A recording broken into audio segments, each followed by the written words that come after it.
Entonces, ahora vamos a arrancar con la práctica 3. Se trata de optimización con restricciones, ¿sí? Ahora les voy a contar, digamos, cuál es el problema, cuáles son nuestras limitaciones y cuáles son las cosas que más o menos podemos llegar a resolver, ¿sí? Y vamos a empezar hablando, digamos, de un poco la teoría, digamos, de condiciones de optimalidad, cómo vamos a caracterizar los óptimos, que eso va a ser importante después a la hora de los algoritmos, cómo verificar que lo que obtenemos es un óptimo y cómo obtener algoritmos también. Bueno, pero primero, eh, ¿cuál es el problema de optimización con restricciones? Entonces ahora, eh, acuérdense antes teníamos solo una función definida en todo Rn y queríamos minimizarla, ¿sí? Encontrar el mínimo. Ahora lo que vamos a querer es minimizar una función, pero restringida a un conjunto omega contenido en Rn, ¿sí? Ok, bueno, esto es súper general, muy general y es demasiado general. Este problema así, con este grado de generalidad, es demasiado intractable, digamos, no vamos a poder resolver algo tan general, con lo cual vamos a tener que ponerle cierta estructura sobre el conjunto y sobre las funciones, ¿sí? O sea, ya habíamos hablado, digamos, que para minimizar, o sea, una función cualquiera, estamos en problemas. Los algoritmos que vimos son para funciones suaves, digamos, diferenciables, y además tenemos garantías, digamos, solo cuando la función es convexa, ¿sí? Cuando no es convexa, pueden los algoritmos converger a mínimos locales, puntos silla, todo tipo de comportamientos, ¿sí? Eh, bueno, entonces, una cosa que nos podemos, que ahora tenemos cierta flexibilidad, es que podemos cambiar la función por una función más simple, ¿sí? O sea, podemos reemplazar nuestro problema de optimización, que es minimizar la f sujeto a que x esté en omega, por el problema de optimización que es minimizar la variable t, si agregamos una variable t y minimizamos en x y en t, tales que x está en omega y f de x es menor o igual que t, ¿sí? Hacemos esa transformación, entonces ahora cambiamos el conjunto omega, ahora tenemos este nuevo conjunto omega monio y nuestra función pasó a ser f de, o sea, g de xt va a ser t, ¿sí? O sea, es una función lineal, ¿sí? Es una proyección sobre la variable t. ¿Está bien? Entonces, fácilmente podemos simplificar nuestro problema, entre comillas, al menos le cambiamos la función y le hacemos una función de objetivo lineal, ¿sí? El problema es que cambiamos el conjunto, que ahora habría que ver qué tan bueno es esto. Entonces, tenemos una función de objetivo lineal, ¿sí? Podemos hacer un cambio más, ¿sí? Podemos reemplazar nuestro problema por el siguiente, ¿sí? Minimizar t, pero ahora sujeto a que x y t estén en la cápsula convexa del conjunto dado por los x en omega, tales que f de x es menor o igual que t. O sea, agarramos el conjunto del problema anterior, estos, los x y t, tales que satisfacen estas dos condiciones, y le hacemos la cápsula convexa a ese problema, ¿sí? Entonces ahí agarramos nuestro problema y ahora tenemos un problema convexo, ¿sí? O sea, perdón, tenemos un conjunto convexo de restricciones, ¿sí? Entonces, si nuestro conjunto era feo, ahora nuestro conjunto es al menos un convexo en Rn, o en Rn más 1, porque acá tenemos una variable, perdón. Entonces, ahora tenemos un problema que es encontrar, digamos, el mínimo de una función lineal restringido a un convexo, ¿sí? Cuando yo dije que los dos problemas son equivalentes, estoy siendo un poco informal, pero se entiende, ¿no? Más o menos. O sea, si resolvemos este problema y encontramos el óptimo, ¿sí? Vamos a encontrar un x y t que que minimizan esta función, ¿sí? O sea, y entonces ese x nos va a dar la solución, o sea, el t me va a dar el valor óptimo de este problema, ¿sí? Hay una correspondencia entre las soluciones de uno y del otro, ¿sí? ¿Se entiende, no? Aunque sea medio informal en el aire. Bueno, en este caso, ¿por qué vale la última igualdad? Porque es lo mismo resolver el problema que resolver el problema con la cápsula convexa. Eso es un ejercicio que es lindo que lo hagan si no lo hicieron. No sé si hicieron algo así en investigación operativa, los que hicieron, que creo que son todos. Es que si tenemos un conjunto en Rn compacto, entonces el mínimo de una función lineal, o sea, una funcional lineal, dada por c traspuesta por x, en omega es lo mismo que el mínimo de la función en la cápsula convexa de omega, ¿sí? O sea, que esto me prueba la igualdad, digamos, del valor de los dos problemas, ¿sí? O sea, que los óptimos de uno se corresponden con los óptimos del otro, ¿sí? O sea, no ganamos nada ampliando el convexo, digamos, no podemos, el valor del problema no cambia. Esto lo voy a dejar en la práctica para que lo hagan, no es difícil, pero está bueno. La compacidad no es necesaria, en realidad es para que tenga el mínimo, para que se alcance el mínimo, sino con ínfimos se puede demostrar lo mismo, pero es un poco más tedioso, entonces se lo saqué eso. Bueno, entonces con esta transformación así tan trivial parece que todos los problemas los podemos reducir a minimizar una funcional lineal sujeta a que esté en un convexo, ¿sí? ¿Sí? Y eso entonces parecería como una definición de un problema convexo, ¿sí? O sea, minimizar una función convexa sujeta a un convexo, lineal sujeto a un convexo.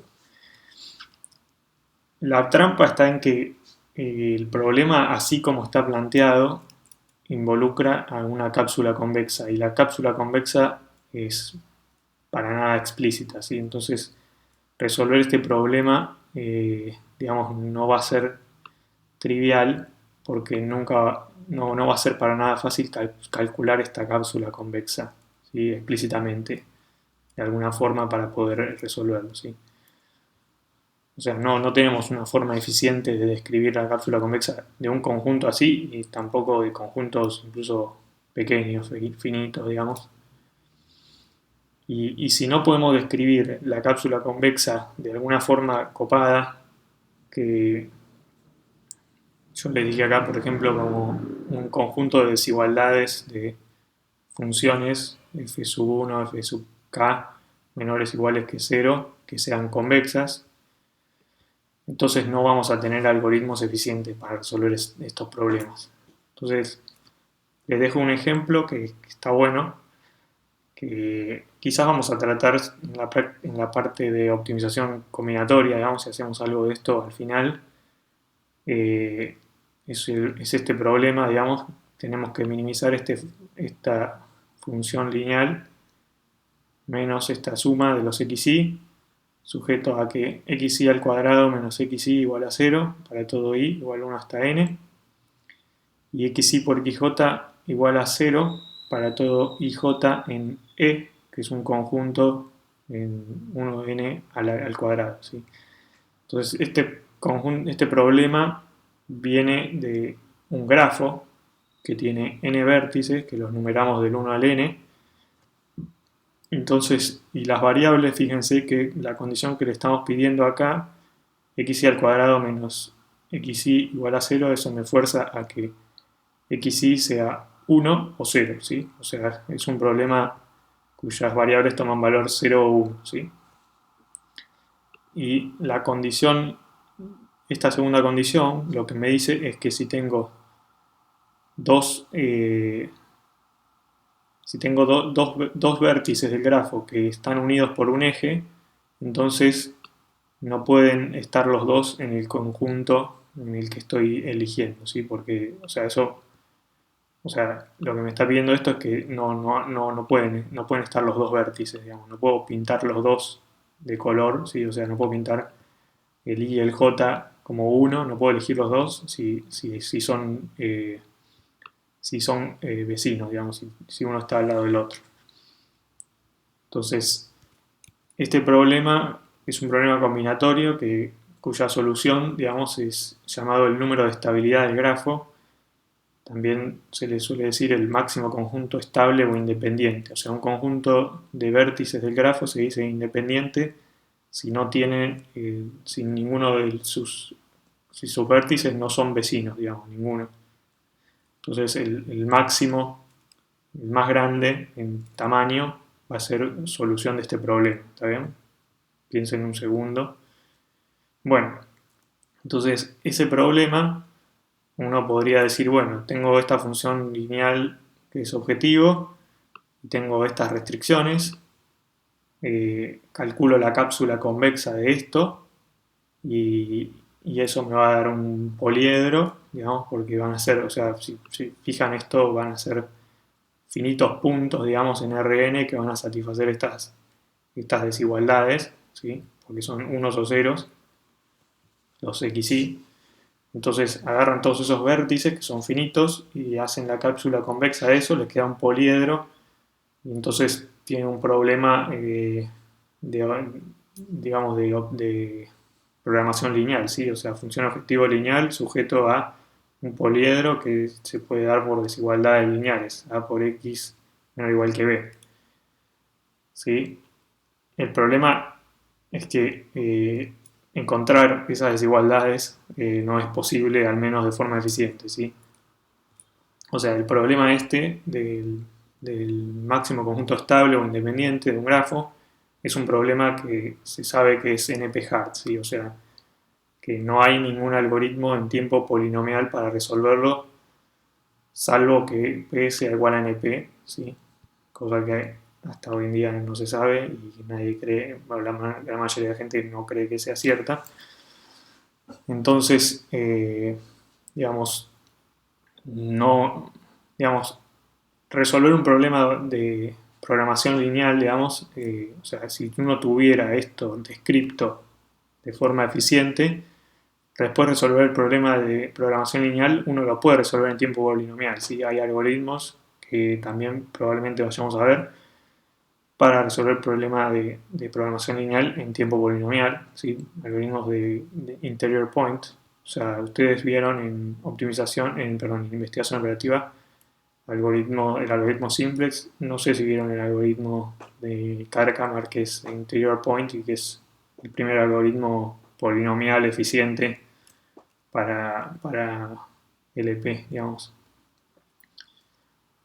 O sea que, digamos, el problema está en que no vamos a poder describir la cápsula convexa de esto de forma eficiente, ¿sí? Porque si uno pudiera hacerla, describirla en tiempo polinomial, entonces las dos cosas las haríamos en tiempo polinomial y resolveríamos el problema del máximo conjunto independiente de un grafo en tiempo polinomial, ¿sí? Bueno, o sea que eso, o sea, no está tan bueno, ¿sí? O sea, uno no puede, no tenemos toda esta libertad como para resolver este tipo de problemas, al menos si queremos ser eficientes, eh, no podemos atacar problemas así. O sea, uno de los problemas que tiene esto es que no es convexo, ¿sí? Las desigualdades no son convexas o no tiene igualdades, o sea, un problema convexo ya vamos a ver lo que es, esto no es un problema convexo, si fuera convexo estaríamos mucho más cerca de poder resolverlo eficientemente, ¿sí? Bueno, otro problema quizás más paradójico o más estrafalario es el siguiente. Uno podría plantearse el siguiente problemita de optimización. Minimizar esta función que es x a la n más y a la n menos z a la n al cuadrado, ¿sí? Sujeto a estas simples restricciones, que x sea mayor que 1, que y sea mayor que 1, que z sea mayor que 1 y que n sea mayor que 3. Y después que el seno de pi por x al cuadrado más el seno de pi por y al cuadrado más el seno de pi por z al cuadrado más el seno de pi por n al cuadrado sea igual a 0. Entonces, si piensan un poquito, lo que me está diciendo esta ecuación es que X, Y y Z tienen que ser enteros, digamos, pero además mayores o iguales que a 1, y también la n también tiene que ser entera, mayor o igual a 3. Entonces estamos minimizando esto, y no sé si les recuerda algo, pero digamos, si uno pudiera resolver este problema de optimización de esta función que es mayor o igual a 0 y probar que su valor es mayor que 0, ¿sí? O sea que no tiene un valor igual a 0, entonces lo que estaríamos demostrando es que el último teorema de Fermat, ¿sí? El problema del teorema de Fermat.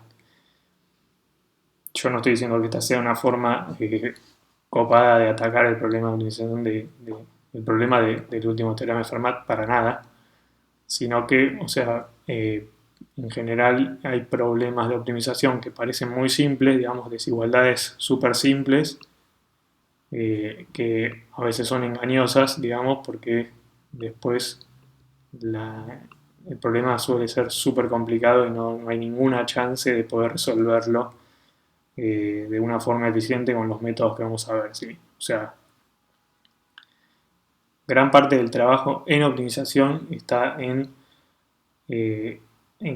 saber qué problemas uno puede resolver y qué problemas uno no puede resolver, ¿sí? Y clasificar, digamos, familias de problemas solubles y hacer métodos específicos para ese tipo de problemas. Otras veces el problema es que quizás podemos convertir, o sea, el problema que tenemos no está bien planteado, no lo vamos a poder resolver de forma eficiente o vamos a ni siquiera converger a una solución, y a veces convirtiendo el problema, haciendo algún cambio de variables, digamos, introduciendo variables y modificando el planteo del problema por otro equivalente, vamos a cambiar a nuestro problema por uno que se comporte bien, digamos, convexo y bien resoluble, ¿sí? Entonces, esa es otra parte del trabajo. A veces uno ya sabe que el problema, por ejemplo, este problema no lo vamos a poder resolver de forma eficiente. Eh, Sabemos que es NP-hard, salvo que P sea igual a NP. Entonces, al menos uno lo que puede intentar es obtener cotas de suboptimalidad. ¿Sí? No encontrás una solución, pero al menos encontrás algo que está cerca de ser una solución, ¿sí? Métodos aproximados, relajando el problema a un problema convexo, ¿sí? Bueno, entonces los problemas que nos vamos a plantear van a tener que tener la siguiente estructura, ¿sí? O sea, van a ser minimizar una función objetivo, que acá la voy a anotar f sub 0, ¿sí? Sujeto a restricciones de desigualdades, ¿sí? Que las vamos a anotar f sub i, f sub 1 hasta f sub m, menor o igual a 0, ¿sí? O sea, no se confundan que acá es la f sub 0, después esta viene la 1 hasta la f sub i, desde 1 a m, y h sub j igual a 0, restricciones de igualdad, de j igual a 1 hasta acá, ¿sí? Pero por supuesto esto engloba a los dos ejemplos malos anteriores, con lo cual vamos a dar una primera definición de un problema que sea más o menos tractable, que va a ser que sea convexo. Que un problema sea convexo no es que nos garantiza automáticamente que podamos resolverlo de forma eficiente, pero es una regla de oro, digamos, de que el problema está cerca de poder resolverse de forma eficiente, ¿sí? Ok. Bueno, entonces decimos que el problema es convexo si las funciones fi, o sea, f0 y las fi son convexas y las funciones hj son afines, ¿sí? O sea, las funciones de restricciones de igualdad van a tener que ser restricciones afines, ¿sí? O sea que vamos a tener la restricción de igualdad al final va a ser a por x igual a b, ¿sí? De forma matricial, ¿sí? Para una matriz de K por N, ¿sí? Entonces, Las restricciones de igualdad tienen que ser lineales, afines, perdón, y las restricciones de desigualdad vamos a pedir que las FI sean convexas, ¿está bien? Y eso va a ser un problema convexo, ¿sí? Bueno, y lo que le decía antes, muchas veces los problemas, digamos, se pueden plantear de muchas formas y a veces está planteado de una forma en la que no es fácil de resolver, pero a veces haciendo alguna modificación o planteándolo de otra forma, sí es un problema convexo y entonces podemos atacarlo de una forma eficiente más o menos generalmente. Pero esta conversión en general suele no ser trivial, o sea, no es que hay una forma de darse cuenta de esto, o sea, es como que hay que saber, uno tiene que saber cómo hacer este tipo de cosas. No a veces es una parte interesante del problema en sí, convertirlo a un problema convexo. Bueno, entonces cortamos acá y seguimos en el siguiente video.